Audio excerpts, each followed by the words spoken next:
Welcome to another episode of Threads of Enlightenment. As usual, Daniel, I'd like to take the time and stop right here and say thank you for a couple of things that I know you are coming with that I personally deem very expensive. Your time, sir. I want to thank you so much for that, because that commodity is not spent correctly by many of us that are walking this planet. But I want to thank you that you're able to come and share some of it with us. The other is your journey. That is a precious thing that has embodied who you were and has created who you are today. And we are honored that you're here to share some of that insight that you've gathered. And I want to thank you so much, sir, for coming and sharing all of that with us here at Threads of Enlightenment. Thank you so much for having me. I appreciate it.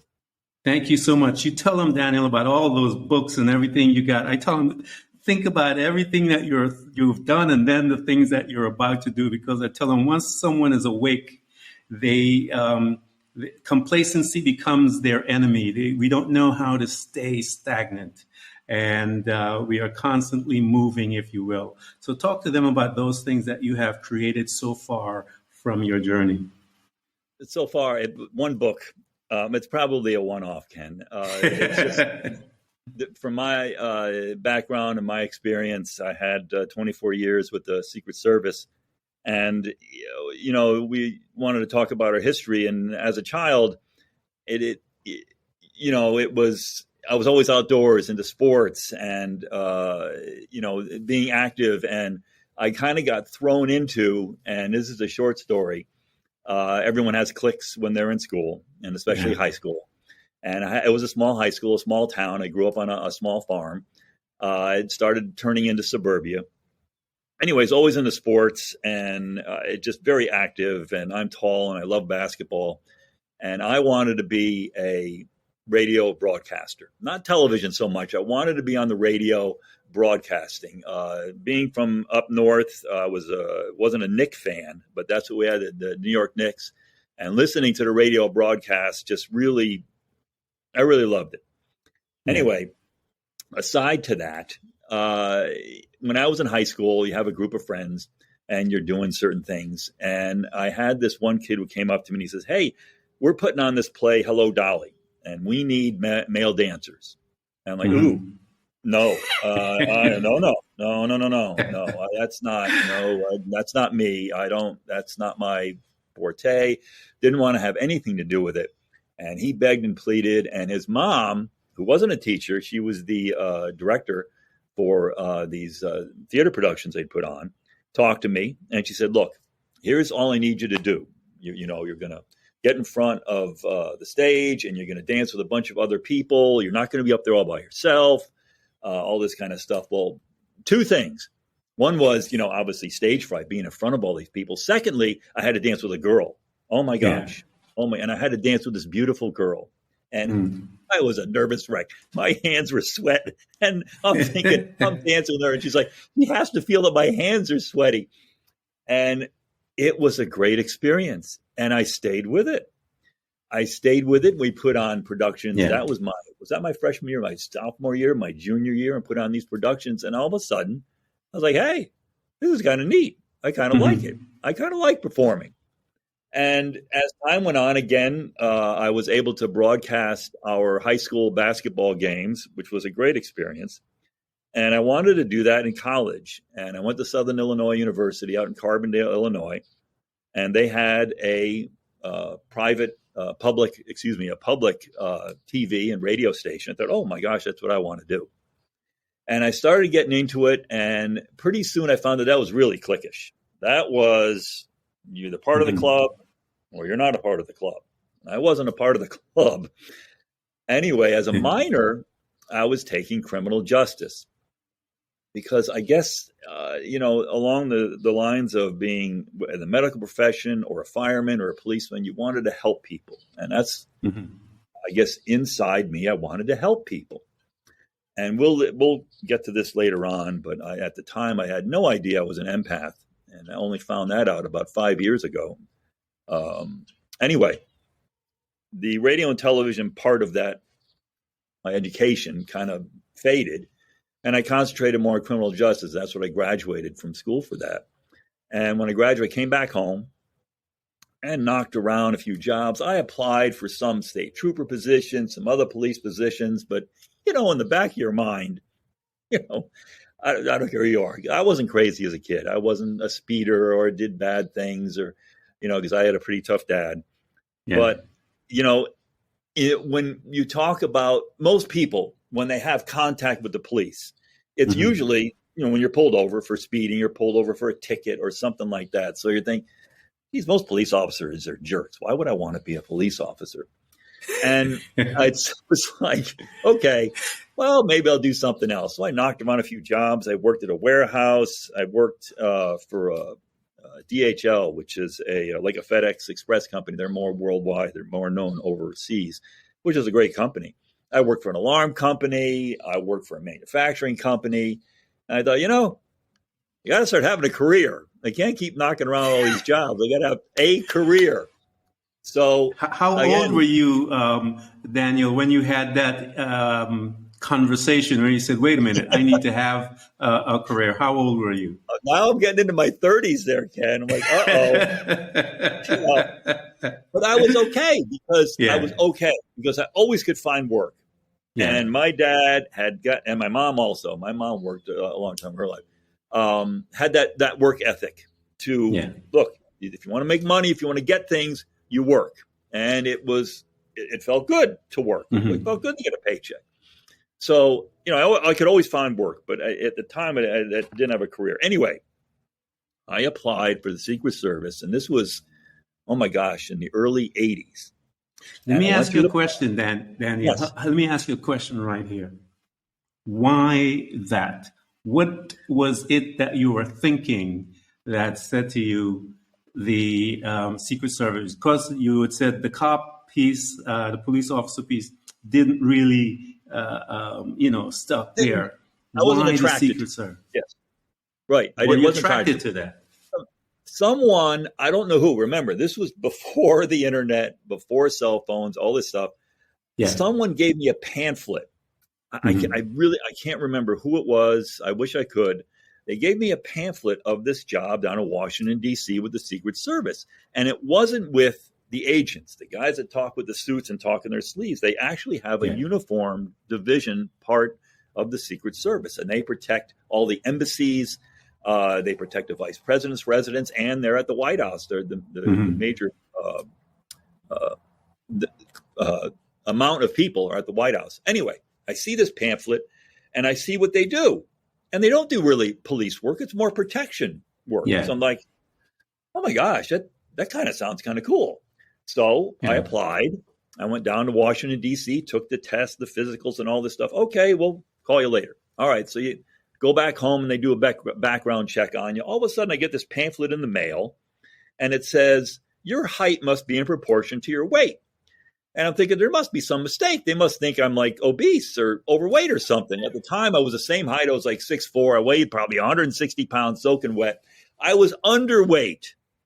So what?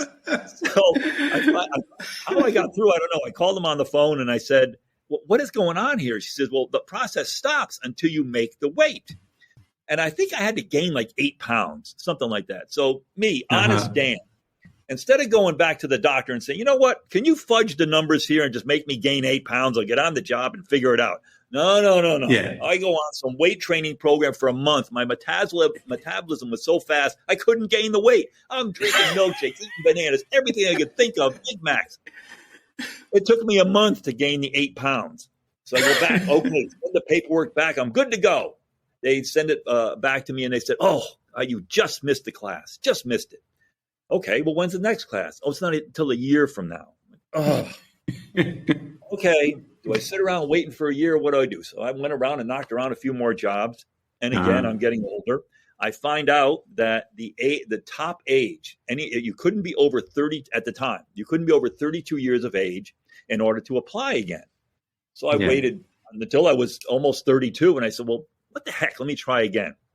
Yeah. Try it again and get in. Now I'm the oldest person in the class.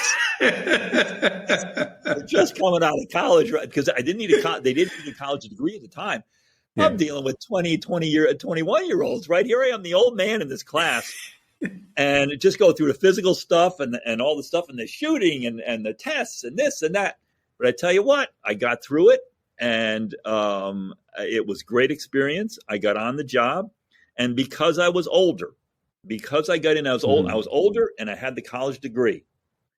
I moved up through not only the rankings, but the specialized positions, probably ahead of these other kids.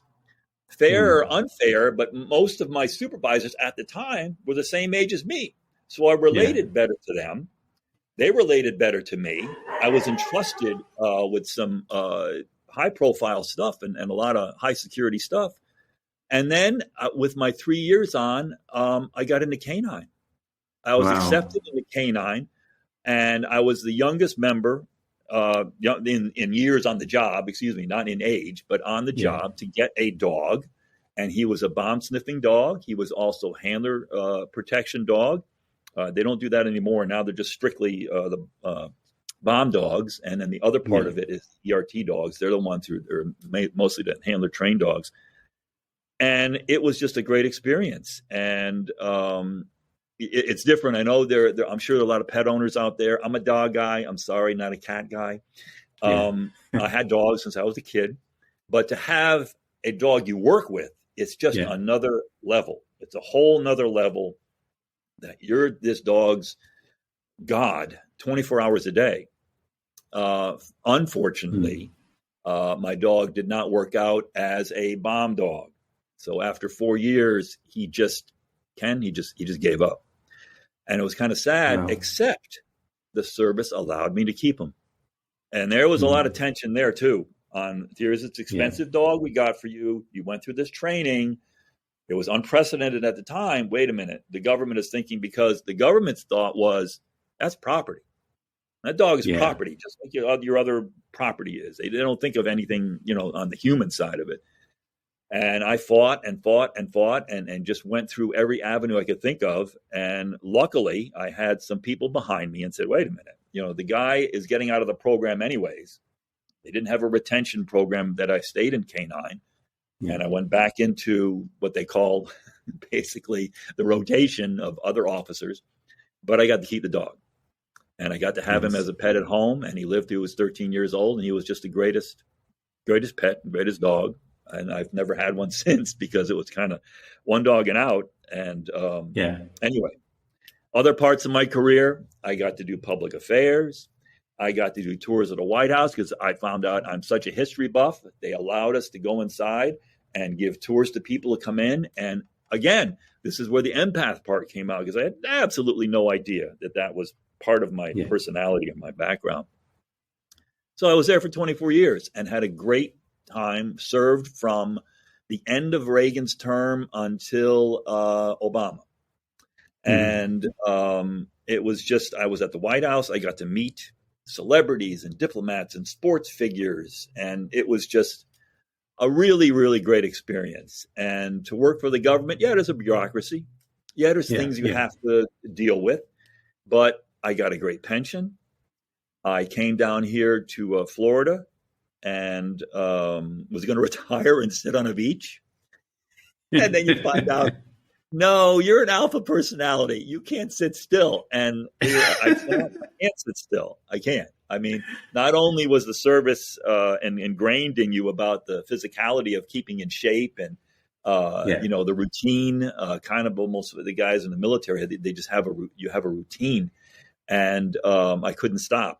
So I joined our county school system down here as an emergency manager. And come to find out, I enjoyed that also. It was also a government job, a county job. But I found out there were things they wanted to do for safety and security that they weren't really following. It was coming from where I was from the Secret Service. I was like, oh my gosh, this has to change. And luckily was given that power for a short time to change things. And just for example, I'll give an example. A lot of these schools, when they did their emergency procedures, would use code words, code red, code blue, code white, like you were in a hospital or something. And I said, what does that mean? I mean, well, our teachers know what it means. I said, yeah, but What if you have parents here? What if you have a maintenance worker? What if you have visitors? They're like, the heck is that? I said, why can't we use just plain language? We're in a lockdown. Well, we have, a trespasser. We have a student that, is in trouble. Just use plain language. And oh my God, they fought against that. It took me so many months to get them out of these codes. And here's one, I'm jumping ahead. Here's one example. When we were going to a lockdown, and I'm sure your audience knows what a lockdown is. Basically, it's when you have an intruder that is in your either place of business, church, school, whatever. You go into a lockdown, which means you lock yourself in a room, lock the door, close all the windows. You get on the floor away from the windows, and you silence your phones, you turn off the lights, basically act as if there's no one inside that room. Well, to make the announcement, they would use code words. And I said, again, one of the elementary schools, and I put this in my book, one of the elementary schools used, "The pony is being delivered today." That was their code for a lockdown. Okay, it sounds great for these kids to not get these kids all upset. Like, oh, the pony's here today. Oh my God, thank you. But no, you can't use something like that for a lockdown. It's confusing. I said, just say lockdown. It's okay. And because you find out a lot of, I don't say a lot, some of the schools, especially elementary schools, and I understand it. You want to protect these kids. You really want to. I tell you, when you go to elementary school, these kids are they're open books. They're just really great. I mean, as you get older, when you get to middle school, teenagers, oh my God, the hormones kick in. You're like, oh God, what happened? What is this? Who's the monster? But elementary schools are something else. And these kids they're not naive. They are worldly. They are sponges. They soak up stuff. I'll give you another example about just dealing with kids, because people wanted me to be a teacher. And I tell you what, teaching is the toughest job. Even police work and fire work, I tell you, it's more dangerous. But being a teacher, especially in today's world, being a teacher in today's world is just incredibly, incredibly difficult. Not only because of the pressure from parents, from administrators, from the school boards, to get your curriculum correct, to get your grades up. I don't know how it deal in where you're at, Ken, but here in Florida, it's a grading system, A through F. And boy, I tell you, if you're in a D or an F school, look out, because the pressure's on. You want to get that grade back up there so you can get the funds, and so you can get, good teachers. And it's tough. And now on top of that, you're going to put on these teachers the idea that they could be at risk for someone coming in and shooting up their school, possibly killing them or their students. It's just beyond what obviously they signed up for. And I get that virtually all the time, that teachers will tell you they're scared. They did not sign up for this. And that's just part of why a lot of teachers are leaving the job. I mean, COVID and the pandemic also was just another knife in the back of a lot of these teachers and what they dealt with, these students. But back to my point of dealing with elementary schools, because most of your school systems have the majority elementary schools, and you have lesser middle schools, and you only have a certain number of high schools. I was at this elementary school, and it was a 2-level school. So when you wanted to lock down, when you went upstairs, there was a set of glass doors that you had to lock first. And then it was a cubicle. It was a circular cubicle of your classrooms. So one teacher will be designated during the lockdown to have to go out and lock those outer doors. Okay, well, what happens if that teacher is not there that day? Is the substitute going to take over? Do you have a plan B of who the next person is to lock the doors? And I remember going into one classroom, and we were talking about it, and the teacher says, I'm the one that's assigned for it. I said, well, where is the key to lock those outer doors? And immediately, this is 5th grade kids. One kid raised, I know where the key is. I know where the key is. I was like, okay, where's the key? Well, it's out here by the fire extinguisher, in the fire extinguisher cabinet. I'm like, okay. So I said, let's all go out. So I took the class out there. I said, all you guys know where the key is. Yeah. I said, this is great. I said, what if your teacher gets sick or faints or passes out? And all the kids go, we can help. Great. I had every one of those kids go into that cabinet, take that key, and lock those outer doors. And I tell you, the pride that these kids felt like Yeah. they accomplished this and they could help, because kids want to help, especially elementary Yeah. school. They want to help. I'm ready to go. And it was just the greatest feeling. And I was like, oh my gosh, don't discount that these small children are that naive that they don't know what's going on. I understand not to scare them. And when we would do lockdown drills, we don't scare them. We either play a game when they're very young, kindergarten or first grade, we're going to hide from the bad guy, or we're going to do this or that, or we go into over here.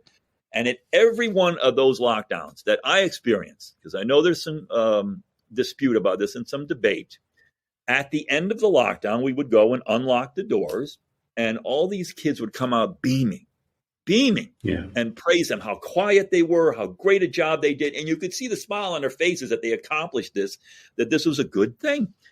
So we can get into the specifics of drilling, because there's also a debate about that, Ken, about more drilling is bad, less is good. But that's a debate that has been going on in the community for a number of years.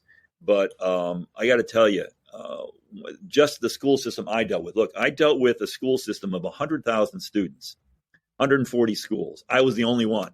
I had no help. I had no staff. I had no secretary. It wasn't, I could designate. I was it. So having to go to each one of these schools, which I finally did, it took me a year to visit all these 140 schools and participate in their drills, to see their reaction and to be able to see we have to drill because we don't have to know how to fix things. If something goes wrong, let it go wrong during the drill. I don't want it to go wrong during a real thing. So if we go back to my book, which is called The First 5 Minutes, the reason it was called that, and now FBI statistics are not up to date. They can't be, because they have to take so much data. So I think this was from 2014. Their data at the time said an active school shooter on average, this is on average, is between 3 to 5 minutes. 3 to 5 minutes. And it's going to seem to most people, I mean, I went through 9/11 at the White House, but 3 to 5 minutes, when you say it, it sounds like a very short time. Mm-hmm. But in reality, when you're going through something chaotic like that, it just seems like it takes forever. So in those 3 to 5 minutes, you're on your own. The police are coming. I mean, we can talk about Uvalde. I mean, that was a disaster. But 99% of police departments know what they're doing, and they're coming. But in those 5 minutes, you're on your own.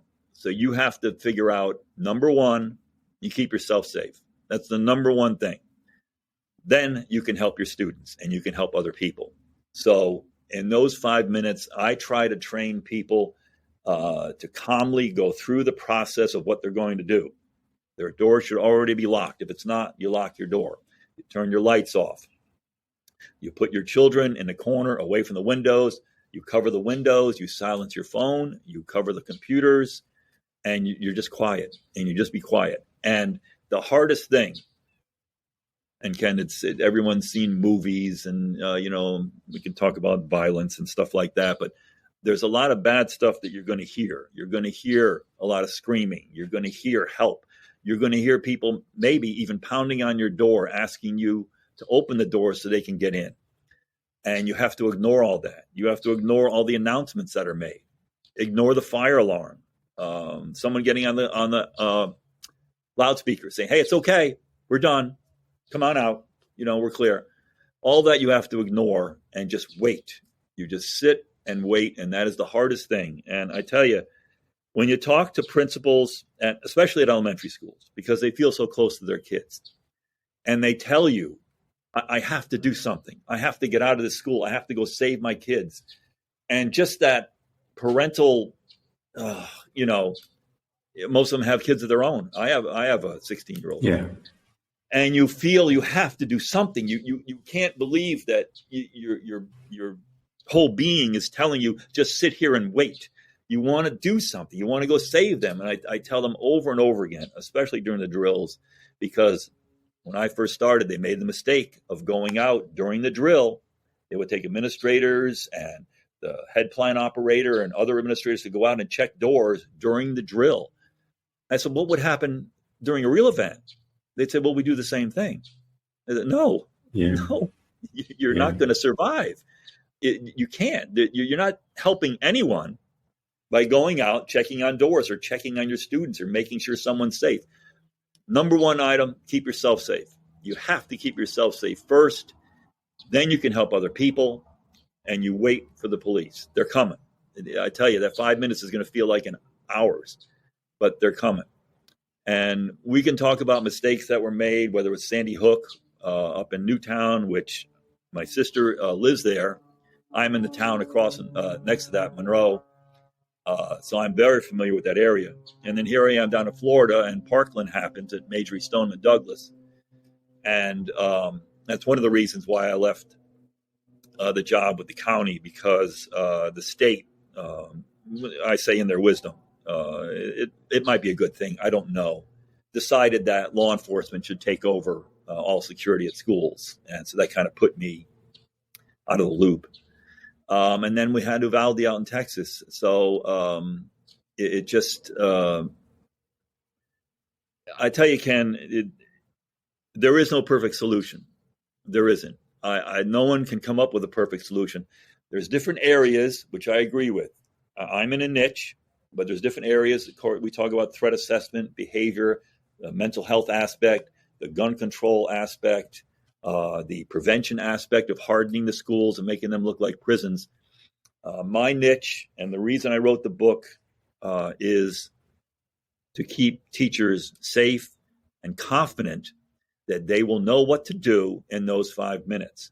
That's why I included in the book, or it'd be in the ebook, a downloadable, it's only about 12, 15 page emergency reference plan. It's not the total plan. A total plan would be something like, 40, 50 pages. Just a plan that you can flip through and write your information in.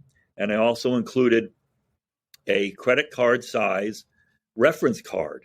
And I got the idea for that. There was a guy that I worked for here in the county, and he started it up. He thought, people wear lanyards with their IDs on them, or they wear the lanyard with their copier card, where they need to use a copier card.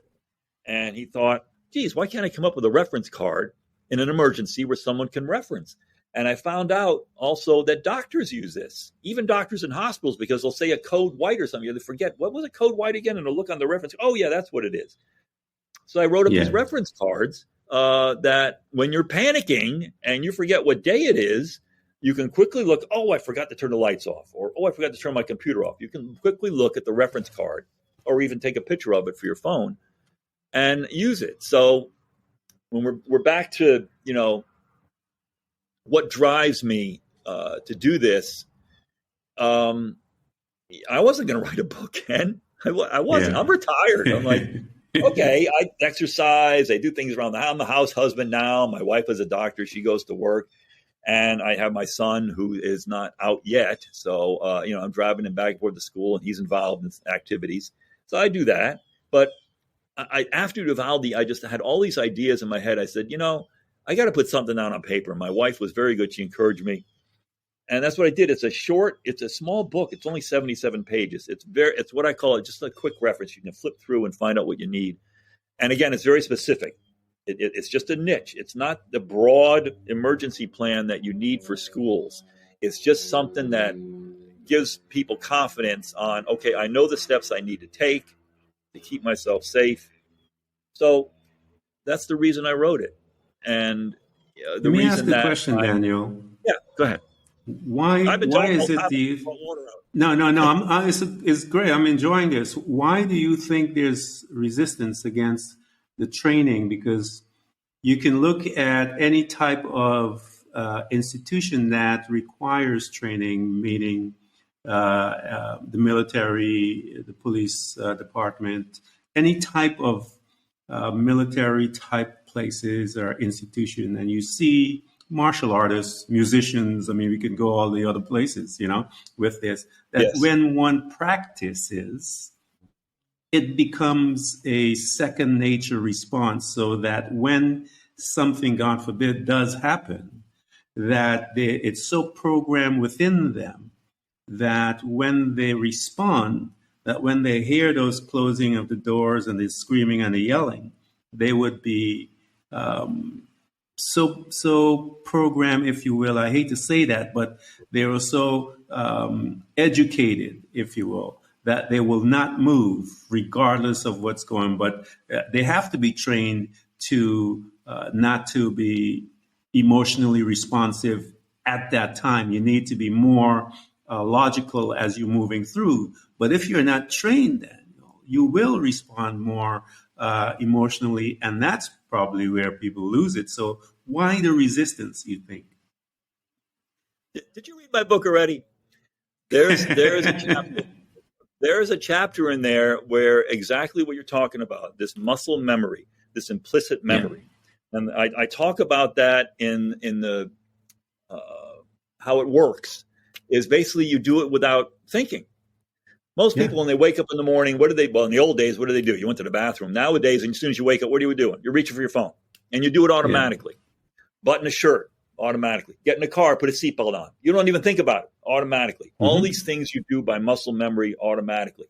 And that's what I tried to, and not only apply, but that's what I tried to push in the book, saying, look, the more you train for this, the more you get it.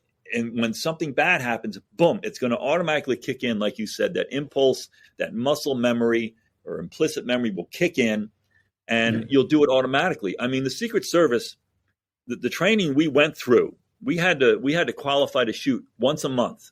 As far as I know, we're the only government agency that requires that. Every month we had to qualify with our service weapon. And after a while, the training part of it was everything became rote, what you did. I mean, you just, brought it out of the whole, it was just, like you said, in the military, it was just the same every single time. And that's why I push this in the book, that training these teachers. The problem, Ken, is that number one, you're dealing with oil and water. Law enforcement and education, it's like oil and water. Yeah. They do not get along. One doesn't trust the other.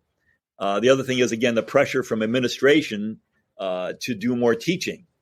This safety security training, we'll put that down on the bottom of the list. I fought and fought. Every time I tried to go through training with teachers, I swear to God, Ken, I would get 20 minutes. The rest of the time, they're spending days and hours on education and curriculum and this and that. I'm like, oh my God, and they gave me 20 minutes. So it's the time that it takes. And to go in every 6 months and possibly give teachers an hour of training, it just doesn't set in. It doesn't work because you know what? Look, normal people, and maybe you've gone through this, and you go into training that you're really not that interested in. So here you are sitting there for some safety and security briefing, and if you're a teacher, what's in the back of your mind? You're thinking about homework. You're thinking about a test I got to give. You're thinking about the kids. Yeah. I got to get this curriculum. They're under such pressure for just their basic job in order to listen to this about something that it's like being struck. It is like being struck by lightning. And yes, you say to yourself, that's the complacency I get. It'll never happen here. Not a chance. Never happen here. All these places where these shootings took place, especially, I'll tell you what, Sandy Hook. To get to that school, you're going through a very rural area, through a road that is very narrow. You have to go up this road, past this fire station, make a right, loop around. It's not easy. You can't see it from the road. You have to get to it to get to the school. Yeah, and this happened. Parkland, okay, was a broader, large high school. And most of our high schools today are like college campuses. Uvalde, that's another one, just this remote elementary school. So the complacency of it'll never happen here. Okay, it probably never will, but why not be prepared? Why not just in case, just have in the back of your mind, the switch has to click and now you're in a different mode. And when I train teachers, I try to tell them, look, I know you didn't sign up for this. I know this is not your purview. I'm not going to sit here and give you 8 hours of training. It's not going to happen. I'm going to give you just as much of a briefing as I can to save yourselves and save your students and do the easiest, simplest thing. Keep it simple, stupid. The easiest, simplest thing. Lock down, keep yourself safe. Part of this other thing we talked about, implicit and muscle memory, a lot of schools, and this is what happened in my area. And one reason why I left the job is because they started something called options-based training, meaning if something happens, meaning an active shooter event is happening at your school, the school district, the county, or sometimes the state said, okay, we're going to give you teachers the power to decide whether you want to lock down or whether you want to run out of the school. And I immediately was like, that is the craziest idea I ever heard of. Yeah. Why would you put teachers now in a position of having to decide not only their life, but the life of their students? You talk about liability. Oh my gosh. Yeah. So as a hypothetical, as an example, a shooter comes into the school and here you are, you're in an elementary school. Okay. You're in elementary school, little kids, and you decide we're going to run. We're going to run out of here. Well, now you've got, I say like herding cats. You've got 25, maybe 30 students. Maybe some of them don't want to go. Maybe these little kids had their parents tell them, look, if something happens, you stay in that school and sit down in the classroom. You don't go anywhere. So you're dealing with that. And now you're going to bring these kids into an area where there's bad things happening. They'd be going through an area where possibly there's bodies, there's blood, there's screaming, there's loud sounds. Why would you do that? I don't care if you know that shooter is a quarter of a mile away on the other side of the school. I'm not going to take them out of the classroom and put them in danger. Now, the argument is once you get to middle and high school, the students themselves are sophisticated enough to do that. Well, I tell you what, it didn't happen in Parkland at that high school because the issue was when they went through their training and they did go through a drill. There's a lot of media out there that said they did not do any drills at all at Parkland. They did. They did a drill a previous month before. However, they did not drill when the fire alarm would go off. And that was the monkey wrench that went in because during the shooting, it wasn't on purpose, but during the shooting, the fire alarm went off by accident just when this was happening. So as they started to lock down, they said, the fire alarm went off. We have to get out. Well, once they got out into the hallway, some heard the gunfire and went back into the classrooms. Others started to run. And it just became this chaotic event. But back to your point of muscle memory. There's no pushback on that specifically. It is. There's pushback on the amount and type of drills that are being run. That's the pushback on whether to drill at all, which again makes no sense to me because and I'll give you an example. On LinkedIn, there's a couple of good guys on there, a couple of safety experts on there to put out some good information. Up in Frederick, Maryland, they did a drill in one of the high schools up there, and they gave different instructions. There was confusion. It just became this chaotic thing because they had not drilled for an active shooter event previously. And actually, the person who ran it said, this is a good thing.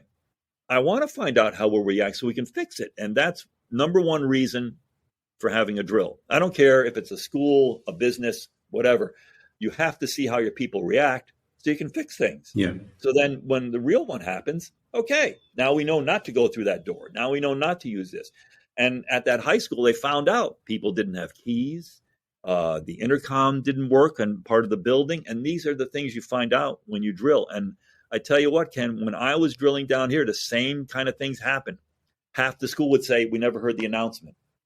You'd have issues with the cafeteria where the workers in there didn't hear anything because it was so noisy. So all these issues need to be brought up during your drills to find out how to fix them. And they are fixable. And that's one thing that other things people say, it's going to cost me a lot of money because we want metal detectors. We want cameras. We want automatic door locks. We want all this technology. No, it's the human factor. It all comes down to the human factor because, Ken, with all that technology, someone has to push the button. Someone has to make the call. Someone has to watch the camera. It's the human factor. Technology is great. There are parts of technology I like that work. Others, not so much. Not so much. I'm not a fan of technology. It's going to change the. It's going to change the. There's good things about it, but it's going to change a school into, as you said earlier, where it begins to look as a prison when you start Yes. bringing in all the technology. Yep. But then that also mentally will affect a child. I mean, there's a lot of things that they need to take in. If you're going to play the game, as you said, if you're going to be in the educational system, the priority has to be the children. And there's Right. data that's out there that supports that training is effective and multiple training is effective. And I Yes. guarantee you it will be life saving and cost effective if you think that way instead of putting in all these other gadgets, because within that 5 minutes, it's the logical mind that will guide their situation and be in control within the 5 minutes, because the technology, as you said, their doors could be closed, this couldn't be working, intercom, all these kind of technical things, glitches will happen, and you don't even know it will happen because you've never trained. So I don't get it. I see the fight there, but I don't understand why there is a fight. And that is something that I guess that industry within those two players, the law enforcement piece and the educators, will have to come down and have an honest conversation. And right now, they're just spitting in the wind. And is there anything, Daniel, where there are outside groups that are working behind the scenes to bring some uniformity within the drills and these two departments to bring some kind of a mending, a collaboration, if you will, to design something that can be uniform to a degree, because everything is going to be different depending on the site. But basic things, like you said, the cards to alert the teachers, all of those things are basic. That Yes. in a split second, within that first 5 minutes, will determine how many people live and how many people die. Yes. Correct. The problem with this kind of issue and this industry is not only very new, even though we go back to Columbine, which is almost 30 years ago. So each state, each county, each city has their own basic, drill procedure or procedure for, emergencies. So yes, the Department of Justice is getting involved. The Department of Education is getting involved, but their background is business. This thing called ALICE, or there's these acronyms that these industries come up with, and some work and some don't. So there's not I guess the word to use would be standardization. Yes. There's no standardization government-wide. Each state, breaking down, each county gets to decide how they want to run their drills, how often you run your drills. And it just, the government kind of, I say, they don't wash their hands of it. I mean, they're involved, but it's a state issue, which it should be. I mean, you don't need the government overseeing every possible thing. But the states should follow procedure. However, there's nothing that states would go and say, okay, we're going to follow A procedure or follow the B or C procedure. So I don't want to say they make it up as they go along, because they make it up as they go along, Daniel. I've been in the system. I also work in healthcare, and we had to do it in healthcare, and we needed to put it together. We had to kind of put it together.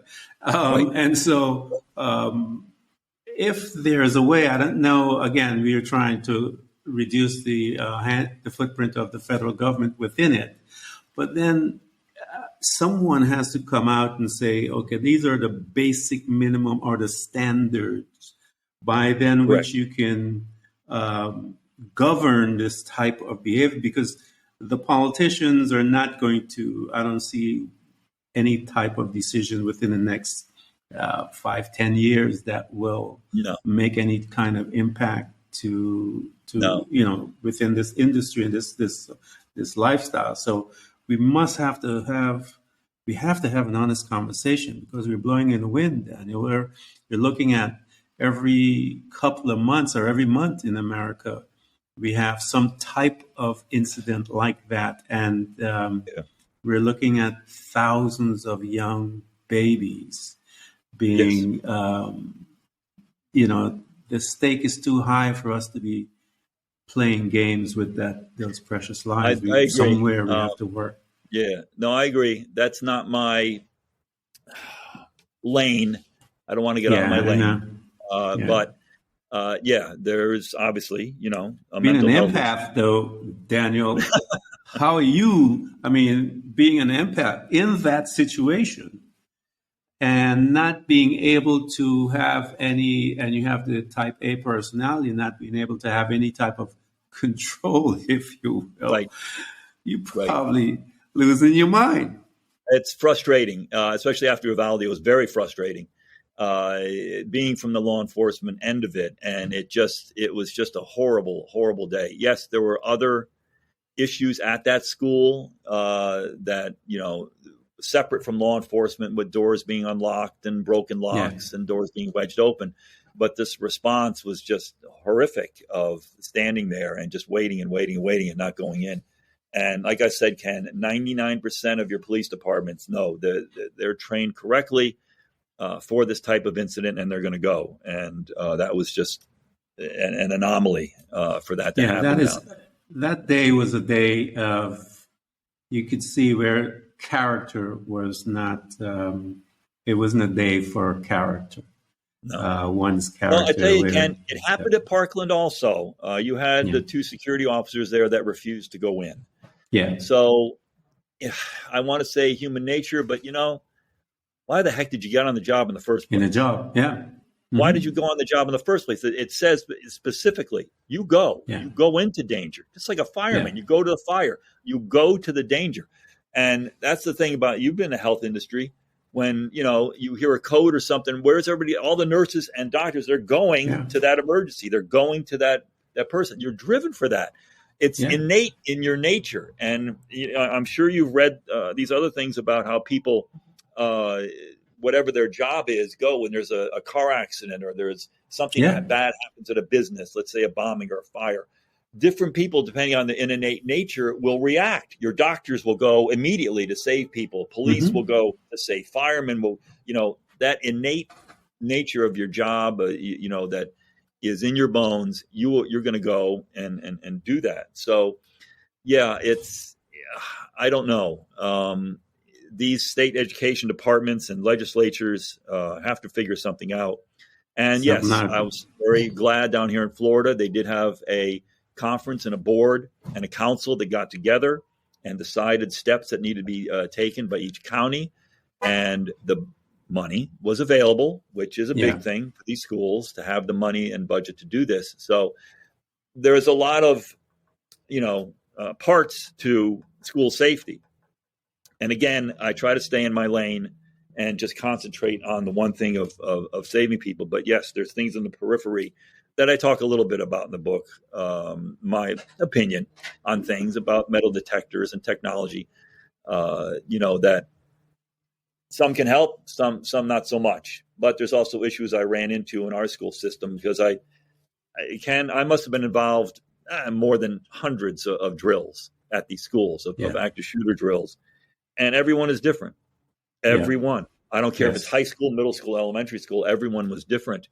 And it just, like you said, it helps to train and drill properly, to get your mind to where, okay, I got to flip the switch.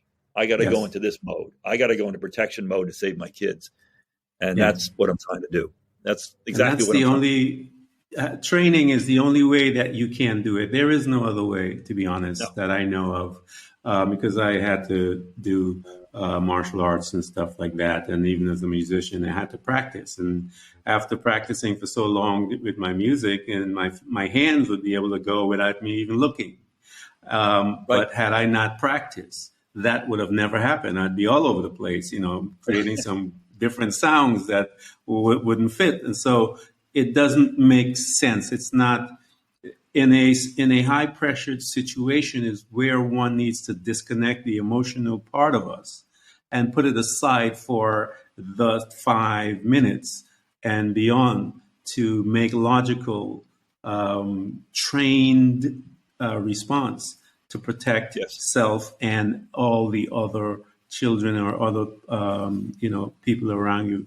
Everyone that's been listening to Daniel and I know you know someone, a teacher or someone within that system or even the healthcare system that would benefit from his book. I suggest there's a holiday coming up. You have a few days, Thanksgiving is here, Christmas and all of those holidays. Purchase Daniel's book, give it to people to bring them and make them aware of it, even those teachers that you know that maybe can begin to work on their students to talk, that have that conversation at that level, because you're going to be responsible for those kids at that level, and the teacher can have those conversations about her children and her classes so that they can communicate. So whichever class it happens, God forbid, that they have already spoken, they've been engaged in a type of training amongst their own self, if necessary, man, so that they can protect themselves.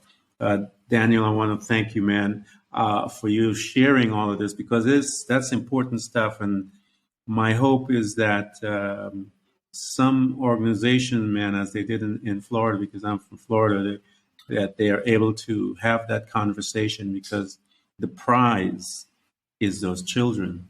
And we ought to be thinking of them and not so much, I get it about the money, but we don't know the next leader that was supposed to be out of there that would have changed the world. So we need to start becoming more proactive in our thinking to protect them and the teacher as well. Daniel, thank you so much, man, for coming to Threads of Enlightenment, sir. Thank you, Ken. The name of the book is The First 5 Minutes, and I know I've got a very strange last name, but if you type in my last name or my first name and The First 5 Minutes, it'll come up on Amazon. And I appreciate the time and you giving me this audience to speak to an important subject. Thank you. Thank you so much, sir. And we'll provide all that information for them to get to you. I'll let you know all of that. Okay. We'll give you a couple of days notice once it goes live, so you'll have that information. Perfect. Thank you so much, Ken. I appreciate it. You too, sir. Have a good day.